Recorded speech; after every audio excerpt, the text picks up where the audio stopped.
ಇತ್ತೀಚೆಗೆ ಉಪಚುನಾವಣೆಗಳನ್ನ ತಾವು ಗಮನಿಸಿದ್ದೀರಿ. ರಾಜ್ಯದ ಮುಖ್ಯಮಂತ್ರಿಗಳು ವಿಧಾನಸೌಧವನ್ನು ಕೂಡ ಸಂಪೂರ್ಣವಾಗಿ ಮರೆತು, ಆಡಳಿತವನ್ನು ಕೂಡ ಸಂಪೂರ್ಣವಾಗಿ ಮರೆತು, ಬಾಗಲಕೋಟೆನಲ್ಲಿ 8-9 ದಿನಗಳು ದಾವಣಗೆರೆ ಬಿಡಿ, ದಾವಣಗೆರೆ ಬಗ್ಗೆ ಮುಖ್ಯಮಂತ್ರಿಗಳು ಸ್ಥಳ ಕೆಡಿಸಿಕೊಂಡಿದ್ರು ಅಂತ ನನಗೂ ಕೂಡ ಅನಿಸಿಲ್ಲ.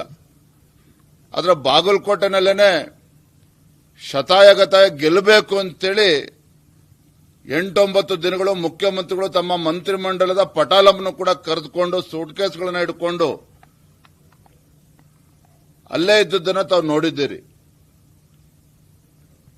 ಎಷ್ಟು ಹತಾಶರಾಗಿದ್ರು ಅಂತ ಹೇಳಿದ್ರೆ, ದಾವಣಗೆರೆಗೆ ಬರ್ತಾ ಇದ್ರು, ಅಲ್ಲಿ 2 ತಾಸು ಇರ್ತಾ ಇದ್ರು, ಮತ್ತೆ ಹೆಲಿಕಾಪ್ಟರ್ ತೆಗೆದುಕೊಂಡು ಮತ್ತೆ ಬಾಗಲಕೋಟೆಗೆ ಹೋಗ್ತಾ ಇದ್ರು. ನನಗನ್ನಿಸ್ತದೆ, ನಾನು ನಮ್ಮೆಲ್ಲ ಪಕ್ಷದ ಮುಖಂಡರು ಎರಡೂ ಕ್ಷೇತ್ರಗಳಲ್ಲಿ ಸಾಕಷ್ಟು ಪ್ರವಾಸನ ಮಾಡಿದ್ವಿ. ಅಲ್ಲಿರ್ತಕ್ಕಂಥ ವಾತಾವರಣ ನೋಡಿದಾಗ ನಿಶ್ಚಿತವಾಗಿ ಭಾರತೀಯ ಜನತಾ ಪಾರ್ಟಿ ಬಾಗಲಕೋಟೆ ಮತ್ತು ದಾವಣಗೆರೆ ದಕ್ಷಿಣ ಈ ಕಾಂಗ್ರೆಸ್ ಪಕ್ಷದಿಂದ ಕಿತ್ತುಕೊಳ್ತಕ್ಕಂಥ ಕೆಲಸದಲ್ಲಿ ನಾವು ಯಶಸ್ವಿ ಆಗ್ತೇವೆ. ದಾವಣಗೆರೆ ದಕ್ಷಿಣದಲ್ಲೂ ಕೂಡ ನಾವು ಗೆಲ್ತೇವೆ, ಬಾಗಲಕೋಟೆಯಲ್ಲೂ ಕೂಡ ನಾವು ಗೆಲ್ತೇವೆ ಅನ್ನೋ ವಿಶ್ವಾಸ ನಮಗೆ ಸಂಪೂರ್ಣವಾಗಿದೆ. ಈಗಾಗಲೇ ಕಾಂಗ್ರೆಸ್ನಲ್ಲಿ ಯಾವ ರೀತಿ ಕಿತ್ತಾಟ ಪ್ರಾರಂಭ ಆಗಿದೆ ತಾವು ನೋಡ್ತಾ ಇದ್ದೀರಿ. ದಾವಣಗೆರೆ ಸೋಲಿನ ಮುನ್ಸೂಚನೆ ಸಿಕ್ಕಿರ್ತಕ್ಕಂಥ ಕಾಂಗ್ರೆಸ್ ಪಕ್ಷ ಮುಖ್ಯಮಂತ್ರಿಗಳ ಒಂದು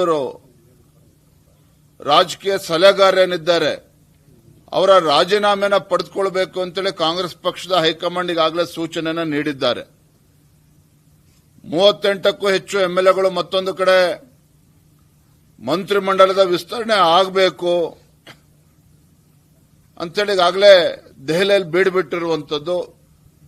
ಮತ್ತೊಂದು ಕಡೆ ಡಿಕೆ ಶಿವಕುಮಾರ್ ಬೆಂಬಲಿಗರು ಸಹ ದೆಹಲಿ ಯಾತ್ರೆ ಪ್ರಾರಂಭ ಮಾಡಕ್ಕೆ ಹೊರಟಿರುವಂಥದ್ದು ನೋಡಿದ್ರೆ, ಕಾಂಗ್ರೆಸ್ ಪಕ್ಷ ಈ ಚುನಾವಣೆಯ ಫಲಿತಾಂಶದ ನಂತರ ಮೇ 4ನೇ ತಾರೀಕೇನೋ ಈ ಬೈ ಎಲೆಕ್ಷನ್ ರಿಸಲ್ಟ್ ಬರ್ತದೆ.